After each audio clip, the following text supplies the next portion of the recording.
Welcome back to another episode of Filter Optional. I am Chico West. And I'm Shannon West. And today, the filter might be off a little bit. What do you mean? The no filter is no filter? It's the same thing? Yeah, I mean, I've noticed as we've done these shows, I'm trying to have a little filter. I think you're wearing off on me. No, well, I mean, some of that is okay, but you can be no filter. Well, thank you. You know, especially if, today we've been talking about some things and so today we're going to talk a little bit about vulnerability, I think. And so I don't mean to out the topic or whatever, but I'm going to share with you a little bit how I am vulnerable today because I have no makeup on and I have on my fleece, whatever workout. It's actually not even, I can't even call it a workout thing because I hadn't been working out in forever. But You've been taking care of when I sick think child. when I think about filming this, though, no, but when I think about filming this, when it's on our calendar, I'm like, okay, when am I going to get the shower and get all my makeup on and get camera ready, whatever that means for me. I don't have a professional, crew that does my makeup and hair and everything. Yeah, there's no makeup room here. No, exactly. And it's pretty obvious, actually, if you look. I mean, somebody would not get any business doing makeup and hair if they actually were doing mine. But I actually worry about it and think about it. And then I think, how many episodes have we done, Kevin? 44. Yep, I believe that is correct. So let's think about this. From a female perspective, it is a very vulnerable position for me to be in, to think about wearing something different every time. Absolutely. Yeah. Even if you come in to do two shows, you make sure to have a wardrobe change. Exactly. So that it's not, looking like the same show. There's some vulnerability there. But So if you're listening to us... Who has 44 great-looking tops in their closet that they, feel good about on camera and whatever? And so I just... You know what? Today I couldn't do it. My son Beck got sick last night, and he was at home, and it threw my entire day off. And I had stuff He's to at do. home today. And it's this time of year. It's December. It's the crazy after Thanksgiving holidays before Christmas, and everything's just crazy. And so forget it, people. I couldn't get my makeup on, and couldn't do my hair, and couldn't pick out a 44th or 45th shirt that I haven't worn before. That looks cute. Or whatever. But, on me, sometimes when I watch myself, I'm like, oh, But God, sometimes I though, hate that. that's true because you can watch us on Facebook Live. Yes. You can rewatch the episode on Facebook. You can watch it on YouTube. Are you trying to do a plug? But also, sometimes you can just listen to us You can. on So iTunes. if you're listening to me now, you can't see me. So you can't see me with no makeup on.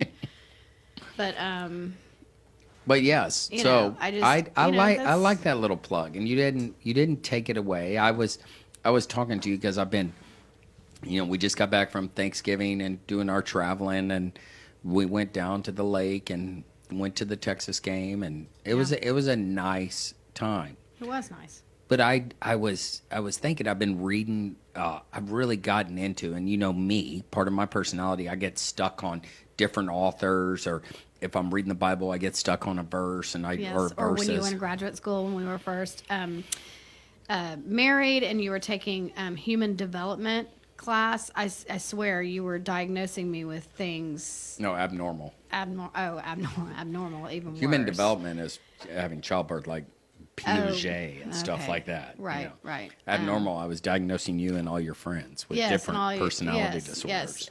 Yes.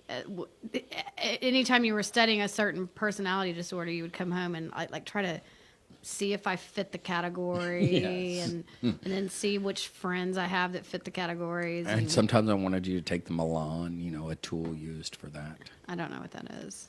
It's a test. It's like the MMPI. Because I don't know what that is, and you've talked about the DSM-4. It's the 5. And now. I know on this show, and I'm like, I only know what that is because you used to be like, well, go check out that's the Diagnostic Statistical Manual for Mental Disorders. Right. manual. So it's a manual it's like an encyclopedia for mental disorders. So you can look up, borderline or histrionic, right? Or things like that. Depression or trichotillomania or schizophrenia, but it's not called schizophrenia anymore, is it? Yeah, it's still called schizophrenia. Okay, but multiple personality is called multiple personality. It's DID. Right, and it's changed from the DSM-4 to the DSM-5 because then certain things are taken out and added. Anyway. That's not really what we're talking about, but what we're talking about. But me, so you get stuck. I get stuck. Some of that is my ADD. Some of it is I just find, some of my, for anybody out there that's interested, some of my favorite authors are Brennan Manning, Henry Nouwen. Yes. I love Timothy Keller. But I've gotten really into Brene Brown. I kind of want to hang out with this lady.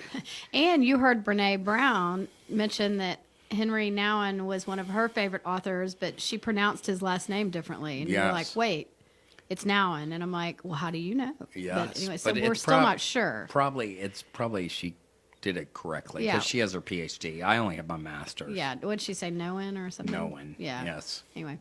But, so I've been reading a lot of Brene Brown, and, a lot of you probably have seen 34 or 35 million people have seen her YouTube TED Talk on vulnerability. Right. But I've been reading this book, Dare to Lead, and it's just been blowing me away and just talking about vulnerability. And, man, vulnerability is scary. I work in the treatment industry. I've been doing this my whole adult life. I've been sober 30 years. And it's like when I think I know what vulnerability is, I'm still blown away. I still go deeper and find it even more so. Right. Vulnerability is scary. Yeah, because I have the question is me admitting I'm not coming here with makeup on or a wardrobe, that was picked out. And is that being vulnerable? Is that the definition? It's me being shallow maybe, or I don't know, but is that vulnerability? Well, vulnerability is, vulnerability is really talking about the heart. Vulnerability is delving in if you're watching this episode right now, people can probably pick up, she just has her sweats on and stuff like that. Yeah. And you're acknowledging it, and that's pretty classic. But vulnerability is really going to the heart of the issue. And I thought about this episode is because I've been wrestling with stuff, for a while now, and I like it. We're in a season right now. Technically, we're in autumn, but a lot of people think, oh, now it's December, we're starting winter. But, winter doesn't start till December 21st. Right. And I think as people, we go through different seasons. Similar to the seasons we have, winter, spring, summer, and fall. Yes. And I like that analogy. Sorry. That's all right. But my deal is I was sharing with you this weekend. I got up early, had my quiet time, was prayer and reading, and I wrote out a journal, and I just kind of poured my heart out into my journal. And I truly right now on this show, I want to thank you because I would watch that vulnerability TED Talk, and I like what Brene Brown said about women. She said, you show me a woman who can actually sit with a man with real vulnerability and fear, and I will show you a woman who's done some great work. And you did that for me this weekend. You gave me that opportunity to share that when I was just right. Meaning to the a Lord. woman that can sit with a man while he is sharing vulnerability, correct? Yes. Not a woman.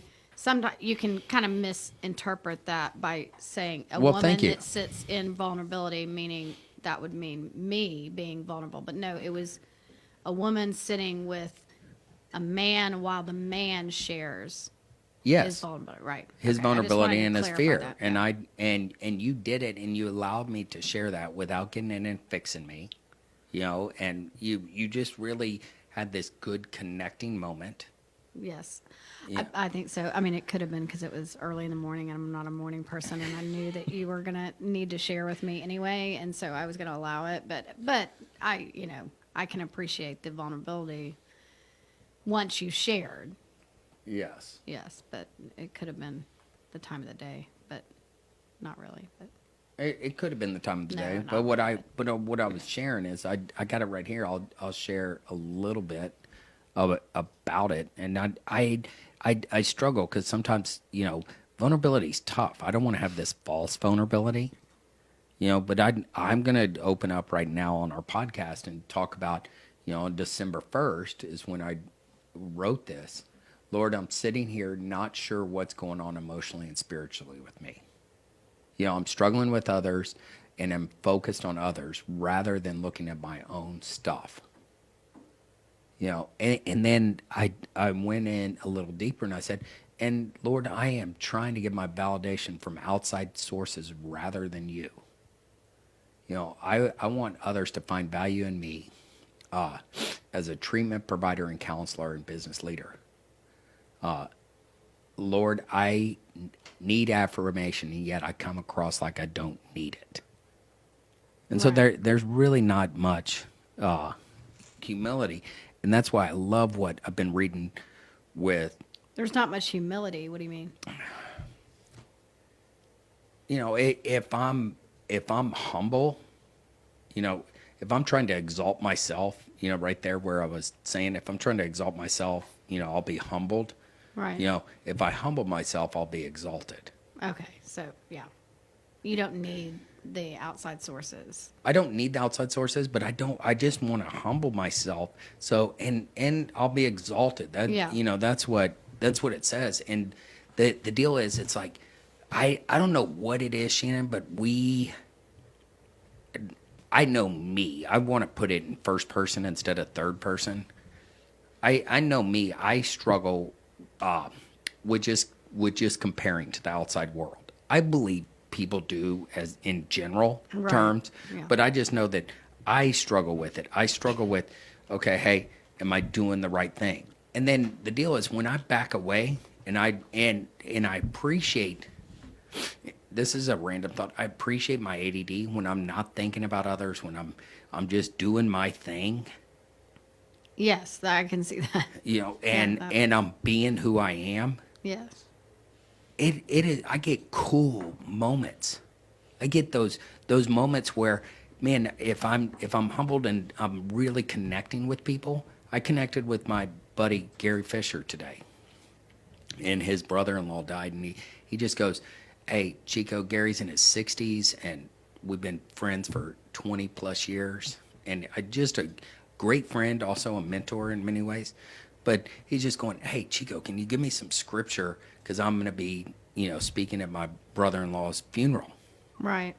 He goes, "You're my go-to guy."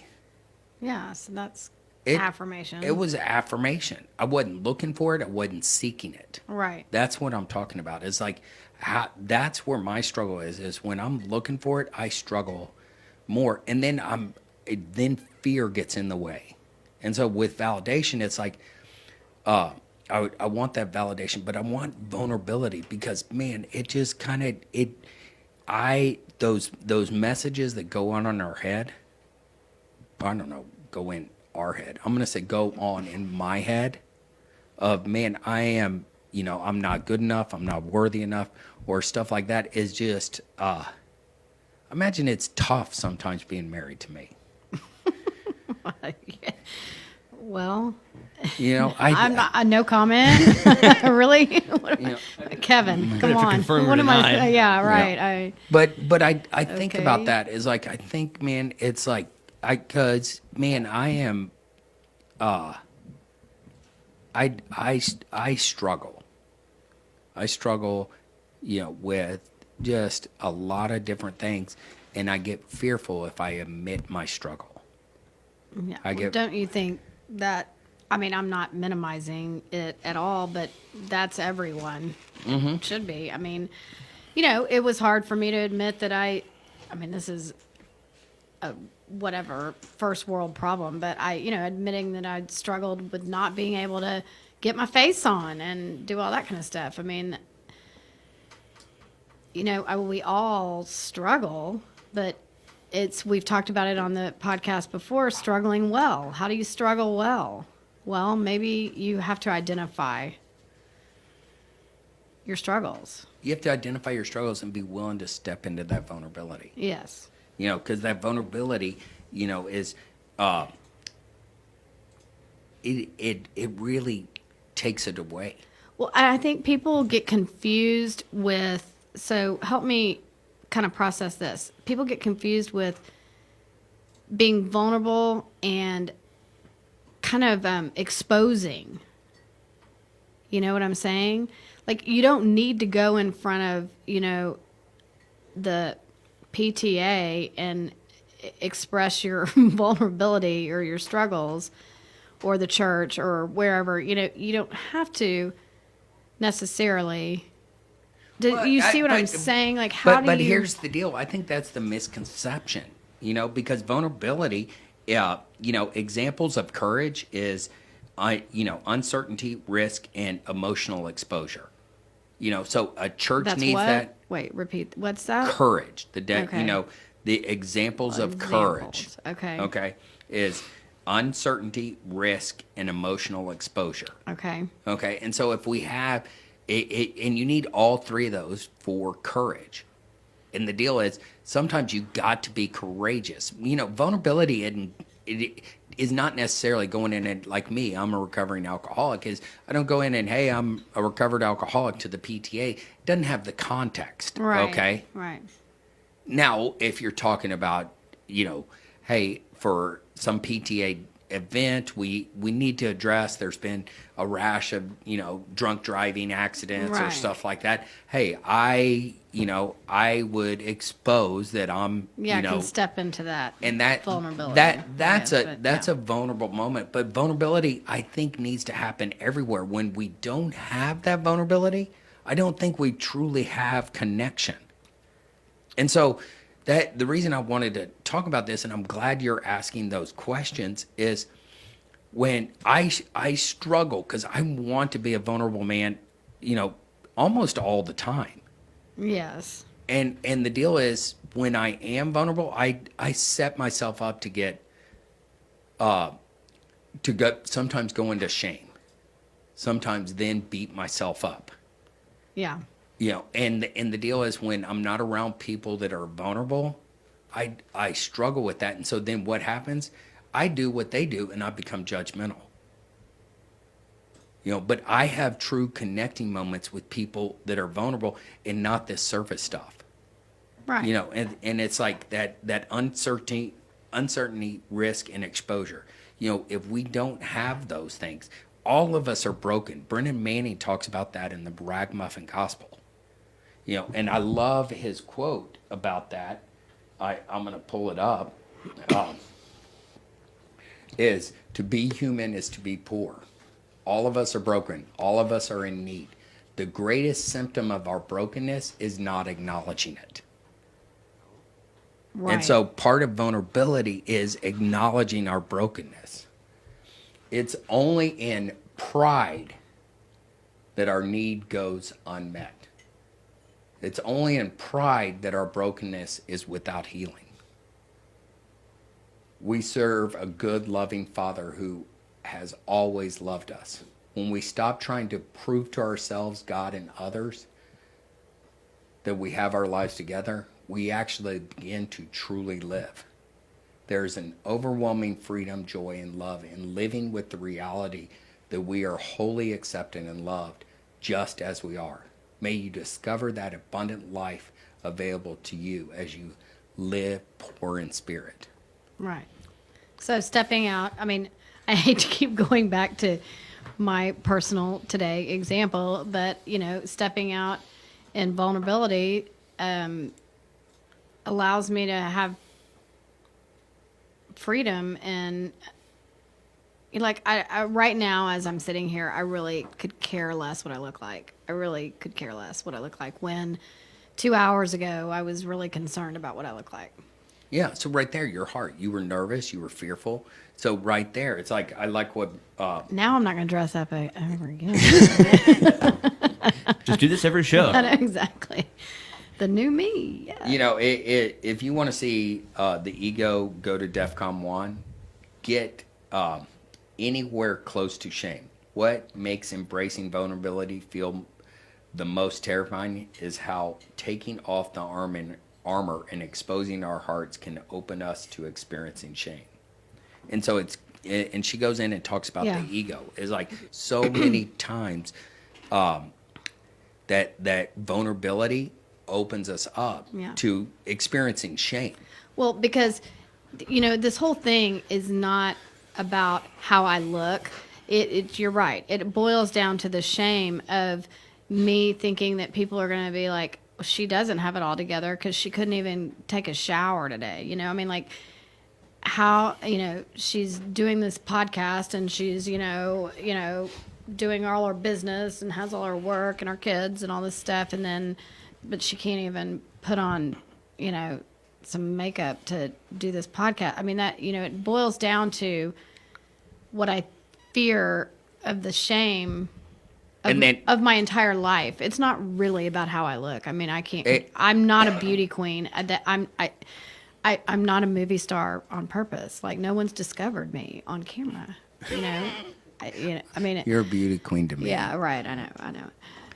But here's I'm just the deal. saying that it doesn't boil down to how I look. It boils down to me. You tell yourself. What I tell myself about how people are going to think, like that. My extent that I don't have it all together, that I couldn't, because I am always shocked when people always look so put together. Like that to me translates to their life. If that makes sense. But that goes in. But their life could be totally falling apart, but they could look totally put together. Exactly. That's what I'm saying. And that's where I love embracing that vulnerability. But then if you go even to the heart of it, even deeper right there, Shannon, is, you're comparing, I like this little saying, you're comparing your insides to other people's outsides. Yes, correct. And so then what happens with shame is, when we don't embrace vulnerability, we avoid it at all costs. The shame kicks in, and then the messages that go on in your head as it relates to shame is, I don't have it all together. I'm not good enough. Right. I don't have value. And so all of a sudden, and then it spills over to everything else. Yeah, and then our inadequacy comes up, and our those things. I know that I truly want to embrace my brokenness more. Because I don't have it all together. I'm 5'7", Chico, you're 5'8". That's what you've always said. I've always said it, but I just went to Cooper back in August, and I'm 5'7.5". I've shrunk a half inch at 51 years old. Shrunk. But the deal is, I'm not a tall guy. I'm not anywhere near tall. And I will joke. When people make jokes at 51 years later, they still make jokes about my height. Yes. And you know what? At times it hurts. Right. And I don't go there and share that hurts. Right. People make jokes about me being kind of all over the map. Yes. And times I'm all right with that. But then other times it hurts. And what I tell myself. Well, they talk about all the people that use humor. I mean, Robin Williams. I mean, people that are, they're depressed. It's because they've used humor. They may have never stepped into the vulnerability of them actually, the self-deprecation. Yes, comes out. Gets out of control, and they've never, admitted that, maybe sometimes the self-deprecation hurts me if somebody else is. Yeah, and the deal is like, I know me, and I spend enough time with people on a deeper level that, man, we all are broken, and but we can all also, many people put off this false front. They have all their makeup, they're all together, like what you were talking about, and that's the thing that it's like, man, what what is going on. And I believe what's going on is fear. That fear of if I'm vulnerable and people really know me, they're not going to like me, or they're not going to, respect me, or accept me. Yeah. And so I know I struggle with fear. I tell you that I struggle with fear. Yes. But also I know that, man, it's crazy. I struggle with fear, but then also I have some incredibly joyful moments. And so I hope so. Yes. But the deal is, Shannon, I say that because I don't think I would have those extremely joyful moments if I didn't embrace my vulnerability. If I wasn't exposing, my fears and my shames. Right. If I wasn't, stepping into it, and I truly am grateful that I shared, my journal with you and just talked about, I went deeper there and was talking about some personal issues with personal people in my life. Right. And just wanting to have that reconciliation. Right. Yeah. And it's scary and it's lonely. And I don't want to have this false vulnerability, but I do want to, like what Brennan Mannon's saying, he's taking scripture to be poor in spirit. What Jesus was all about in the Beatitudes, blessed are the poor in spirit. It's like, embrace the fact that I really don't have anything except him, meaning Jesus. Right. And it's scary to go there. Yes. Yeah. And I want to be more able to have that. I love, what Brennan, she talks about the heart of a daring leadership. She talks about learning how to rumble in vulnerability. And what she says here, a rumble is a discussion, conversation, or meeting defined by commitment to lean into vulnerability, to stay curious and genuine, to stick with the messy middle of the problem identification, and solving, to take a break and circle back when necessary, to be fearless in owning our parts, and as psychologist Harriet Lerner teaches us, to listen with the same passion with which we want to be heard. Rumbling with the vulnerability. I love that concept. But also I love, I've talked about curiosity a bunch. It's like, how can I get curious? Because when I'm curious with you, I want to get to better know you when you're being vulnerable. But also I've learned sometimes I don't need to be curious. I just need to listen. And I struggle with that. Yes. Agreed. So that, it's wild because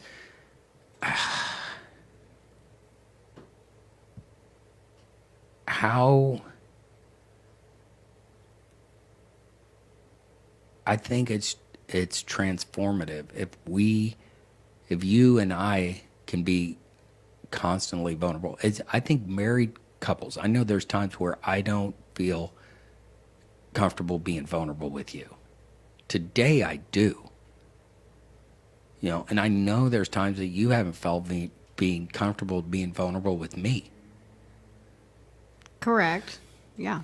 And so it's like, how do we step into that? But that's the scary part. Yes. I guess. Yeah.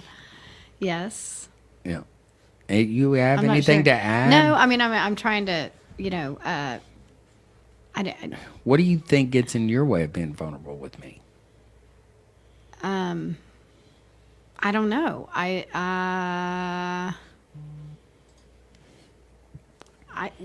think I can be. I think you have. Yeah. But I think there's times you're not. Yeah. I don't necessarily, certain things that I'm thinking of in my head, I only share with you. I'm not ready to be vulnerable with the rest of the world or our audience of two or whatever. But I don't know. So I'm not sure exactly what you're asking me. Is it fear? What is what fear? I'm not. I'm kind of. What do you think gets in the way from you being vulnerable with me? I know for me, at times, it's fear. It's fear of rejection. And I'm not saying that you've rejected me. That's just what I tell myself. Yeah, no, I understand. I that. mean, I don't think that's no. I don't for, think that's me. I don't. I think for me, it's that fear of rejection. It's fear of not living up to this perceived what a husband's supposed to be. You know, it's fear of. Yeah, I think sometimes I'm fearful that you're gonna think I'm nuts. Yeah. You know, I mean, I know those things, and so it's wild to when I think about it.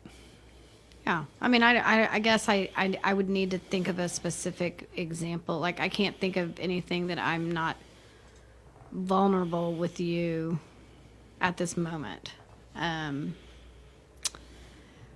I don't know how to make sense of what I'm saying right now. I just want to minute. Yeah, Chico, do you ever get fearful because you worry about if your vulnerability will be perceived as less masculine than what you like to project?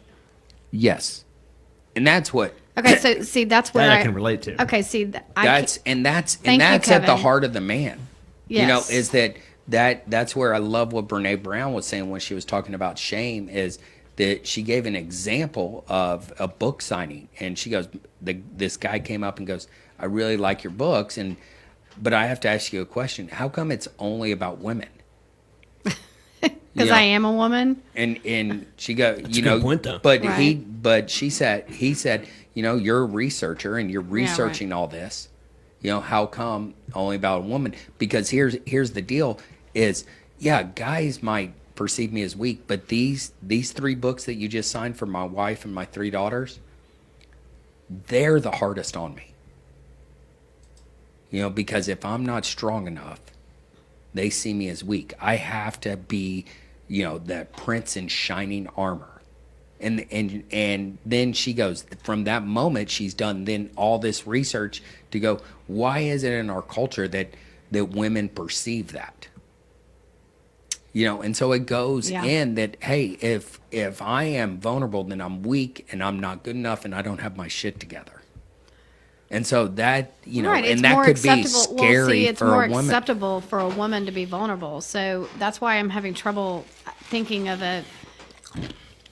I'm not fearful to be vulnerable with you. I'm just not. I mean, I have more trouble trying to figure out exactly what I'm feeling or, you know, exactly what my vulnerabilities are. I have trouble expressing that more than I do actually being vulnerable. Like, that doesn't scare me, if that makes sense. I may not be able to articulate exactly what I'm feeling or what I'm going through without some processing. But see, in her research, she's saying that everybody struggles with vulnerability. So it's not women that are easier. So I didn't say that I didn't struggle with vulnerability. What I said was I don't really struggle with being vulnerable to you.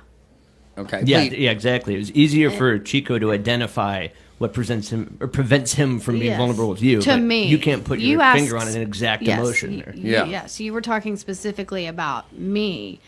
Of course, I'm struggle with vulnerability to the outside world and everybody else. I mean, you're my safe place, which could make it harder for you to be vulnerable if you're struggling because you're supposed to be the strong one. And, you know, and if you perceive, but I don't perceive that as weakness. See, I perceive it more as a strength. That's why I always tell people if they're having problems with their husband or something like that, I'm like, well, that's one thing Chico's really good at. He will actually listen and he will own, you know, whatever. He'll admit when he's wrong and he, you know, can step into that. I mean, I've always appreciated that about you. And so, I mean, well, thank you. So, yeah, so I don't see that as a weakness. So, but I can see how, as a man, you would see that. But you were asking specifically. Yeah, you can't get that thought out of your head, no matter what. Right. I mean,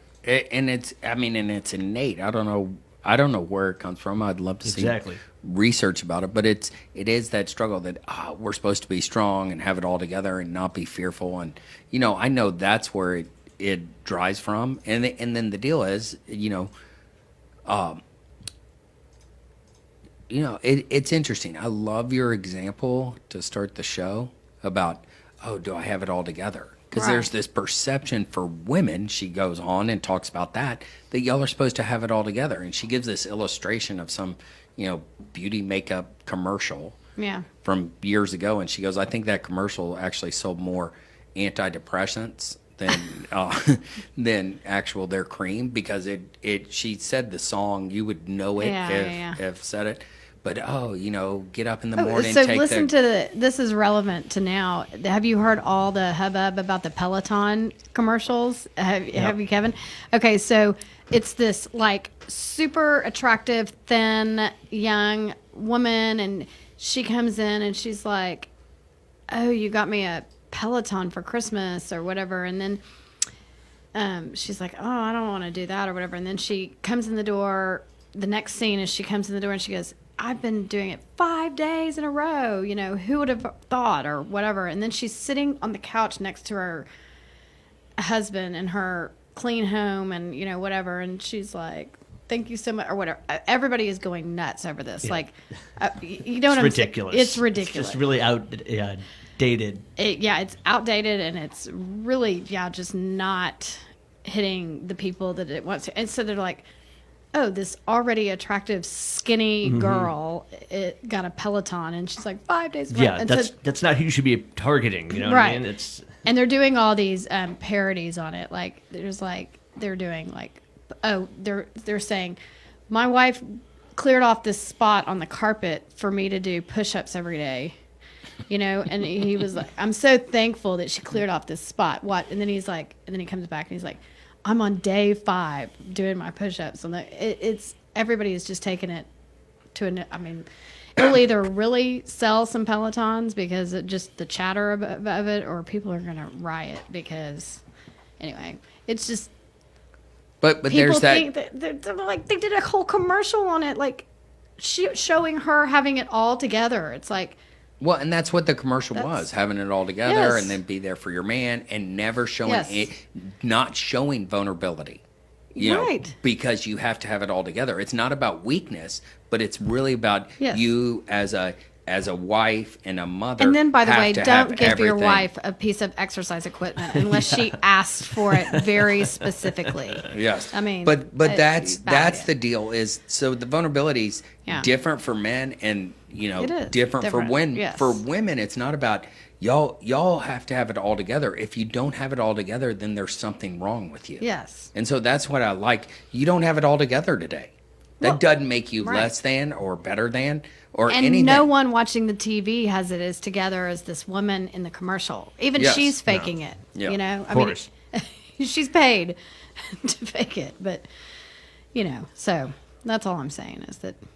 And just for the record, there is still an element of, vanity and pride when it comes to male media personalities as well. But the pressure isn't anything like what it is for women. At all. Not even close. Women, especially women are a lot. Especially as we age. Men can, Robert Redford is still hot, but. Yeah. But the deal is like, I was thinking about this is, as well as we talk about it, is